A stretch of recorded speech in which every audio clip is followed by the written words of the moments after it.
Goeiemôre vriende, hier op 'n lekker Saterdagmôre wat is dit nou vandag, kan julle glo, die 29ste November, so nie begin amper aan die einde van die maand, mag julle sommer 'n wonderlike Saterdag hê vriende, waar julle net so 'n bietjie kan ontspan. As mens kan ontspan in die tyd, ek kyk so na julle en sien ek, die stresvlakke hardloop reg deur die dak. So mag die Here vir julle sommer net so 'n bietjie rustigheid gee. Nooi julle graag uit na môre se Kerssangdiens toe, is altyd 'n hoogtepunt by ons waar ons die Here loof en aanbid, dit Kersliedere sing vriende, dit is altyd ongelooflik lekker. So kom woon dit by. Ek wil ook vir julle, as julle nog die somerbraai wil deelneem aan, dit is die 6de Desember, volgende Saterdag. Ons braai 'n vleisie,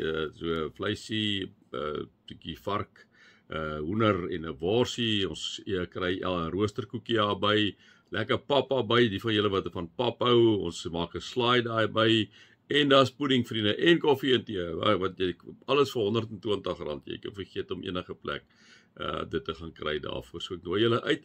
As julle nog kaartjies wil bestel dit by Karika 5522689.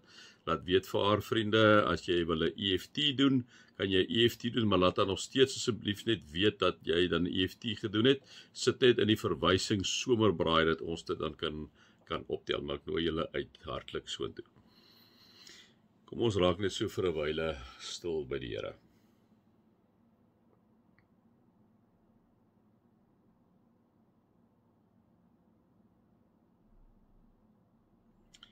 Here, terwyl ek hier sit, voel ek hoe my skouers opgetrek is en besef ek hoe ons almal gespanne is. Elkeen van die kinders wat nou luister vandag, Here, nie na Oriane nie, maar na die Heilige Gees wat hy wil sê, deur 'n gebroke mens, 'n skromstok, stofmannetjie. Here, maar laat ons ook ontspan, Vader, ontspan om te weet dat U is in beheer van ons lewe, Here. En ons is toch so ongelooflik gespanne, so ongelooflik bekommerd baie keer oor goed. En dit begin met ons skouers, waar ons so gespanne sit die hele tyd.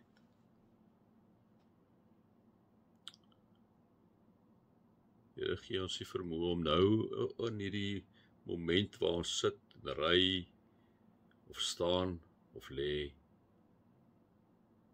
net 'n bietjie kan bewus word van die spanning in ons lyf.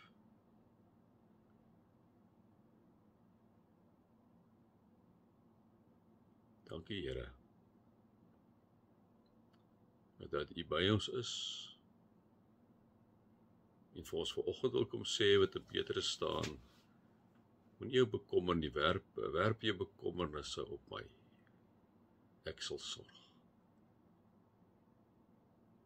Dankie daarvoor. Amen. Vriende, mag daar vir julle genade en vrede en oorvloed wees, omdat julle God ken, Jesus ken, en die Heilige Gees ken. Vriende, gaan ons aan met Paulus amper klaar met Filippense uit die aard van die saak, vriende, ons maar 'n kort briefie wat Paulus skryf aan hierdie mensies hierso in Filippi, eerste gemeente op Europese bodem, 60-61 na Christus geskrywe. Dit is 'n klomp afgetrede Romeinse soldate, as 'n beloning het hulle gekry om Filippi te bly, maar ook as 'n buffer teen ander nasies indien hulle wou inval. Dis hierdie gemeentetjie, hoofsaaklik Romeine, hoofsaaklik heidene wat tot bekering gekom het, mense wat onder 'n korrupte geslag mense staan daar, wat Paulus al vir ons so mooi uitgewys het, wat Paulus gesê het, hoor hierso praat hy met hulle lewenswandel moet in ooreenstemming met die evangelie wees. Hy kom sê vir hulle dieselfde gesindheid moet daar in julle wees, as wat dit daar in Jesus Christus is. Hy kom sê vir hulle, liewe vriende, dat julle geloof is 'n offer in diens van God. Hy kom sê vir hulle, hoor hierso, ek wil net vir julle kom sê, julle moet in die Here bly. Hy kom sê, julle besop vir daai dwaalleraars wat daar rondtoer, wat die hele tyd by Jesus nog ietsie wil kom bysit, besop vir hulle kom sê, en dan sê hy vir hulle, weet jy, ek het my al baie goed beroem het, hy kom sê, maar wat eers vir my 'n bate was, beskou ek nou eenvoudig as waardeloos, terwille van Jesus Christus, kom sê hy, né? En dan gaan hy aan, liewe vriende, dit is waarby ons nou 'n bietjie gaan stilstaan, dan gaan hy aan, en kom sê hy vir ons die volgende, hy sê, al wat ek wens is om Christus te ken, en die krag van sy opstanding te ondervind en deel te hê aan sy lyding deur aan hom gelyk te word aan sy dood in die verwagting dat ek self deel sal hê in die opstanding uit die dood. Nou vriende, hierdie sin lees ek en jy tjoef-tjaf boor dit hè. Dis kom ek baie vir julle sê, ons moet begin leer vriende om teksverse te unpack. Ons almal is skuldig daaraan hè. Ons wil net gou 'n stukkie lees. Ek bedoel in enige iets wat vir jou belangrik is, sit jy 'n bietjie werk in. Kom ons sê dit net vir mekaar. As jy besig is met jou werk, jy sit werk daaraan. As jy besig is met ontspanning, sit jy werk daaraan. Maak nie saak wat jy doen nie. Jy sit werk daaraan. Jy gaan net tjoef daaroor nie. En ons hardloop partykeer so oor die Bybel, vriende. Ons wil net gou klaar maak. Ek bedoel dit is amper asof ons wil sê maar om nou te hoor wat die Here vir ons sê deur Paulus. Ag nee, wat jy weet nie nou tyd lees jy gou daar. Weet ons ook eintlik wat ons lees hier, né? Insanity vriende. Ons is almal baie keer besig met absolute nonsens. Kom ons begin 'n bietjie unpack wat die Bybel vir ons sê. Vriende, dit lei daartoe dat ek en jy geestelik groei. Dit lei daartoe dat ek en jy geestelik volwasse raak, liewe vriende. Volwasse kinders van die Here is, maar ons hardloop te vinnig oor die goeie. Ek praat dit sien dit met die koste van myself ook, né? So ek wil saam met julle, kom ons sê saam vir mekaar. Kom ons prioritiseer 'n bietjie waarmee ons besig is. Ons hardloop nie net behoor het 'n paar teksversies, nice. Daar gaan ons nie. Een oor in, ander oor uit. Goed gevoel op die moment. 2 ure later wat jy gesê, weet jy. Dis insane vriende. Kom ons hoor wat Paulus sê. Hy sê, wat sê Paulus?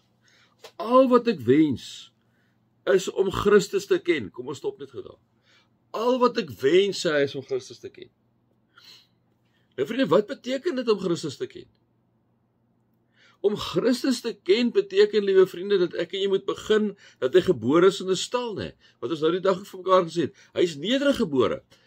Alles was om Christus te ken, so die nederigheid kom van daai tyd af. Die vernedering, Jesus het nie aan homself gedink, God het nie aan homself gedink, toe hy 'n gedeelte van homself in die vorm van Christus na die aarde toe gestuur het. En nee vriende, hy het aan jou en my gedink. So my wens is om Christus te ken. So as ek Christus ken, is hierdie goed deel van my DNA, deel van die eienskappe, deel van my geestelike oorlogvoering waarmee ek sekere goed wil doen. Ek wil ook nederig wees. Ek wil ook myself in die posisie van die ander persoon stel. Dit is hoe ek Jesus ken.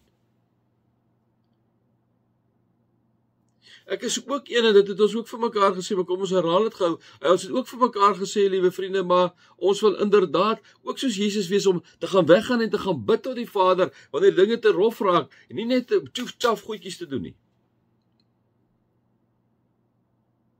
Al wat ek wens is om Christus te ken. Wat beteken dit om Christus te ken, liewe vriende? Dit beteken om 'n dieper nederigheid binne in ons te hê. Dit beteken, liewe vriende, dat ek en jy inderdaad, wanneer ons vir Jesus ken, ons alles wil doen wat hy wil hê ons moet doen, deur die werking van die Heilige Gees in ons.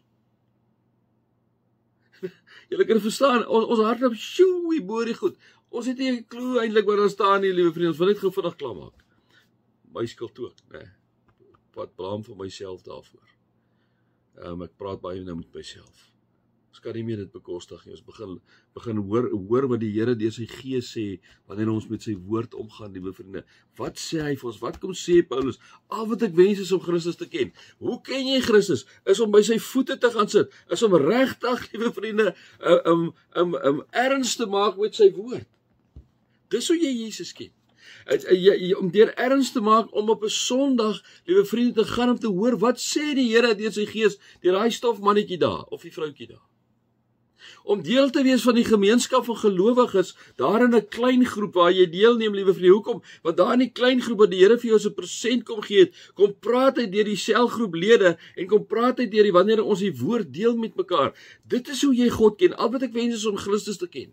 Jy leer God ken en Christus ken en die Heilige Gees ken deur die woord te bestudeer, deurdat jy Sondag na 'n erediens toe gaan, liewe vriende, as die kerk om te loof en te aanbid en te beleef wat hy vir jou kom sê in 'n klein groep. Al wat ek wens is om Christus te ken. Dis hoe jy Christus ken. Jy ken Christus deur die woord te bestudeer en werklik erns te maak met die woord soos wat ek en jy nou net met hierdie een versie maak. Dan begin ons groei. Dan begin ons vorentoe gaan. Dan begin, liewe vriende, ek en jy nie sommer net in die soos 'n wind, soos 'n golf heen en weer geswaai word deur elke dwaalleertjie wat oor ons pad kom nie. Dink is in Petrus wat dit sê, ergens in 1 Petrus 1 dink ek. begin ons vastigheid kry, vriende. Net hierdie een versie. Kom ons wens om Jesus regtig te ken. En geskryf bietjie neer wat dit beteken vir jou. Wat beteken dit om Jesus werklik te ken? Wat beteken dit vir jou? Wat beteken dit vir my? My 5 sent. Mag julle God se liefde ervaar, sy genade en sy teenwoordigheid in oorvloed.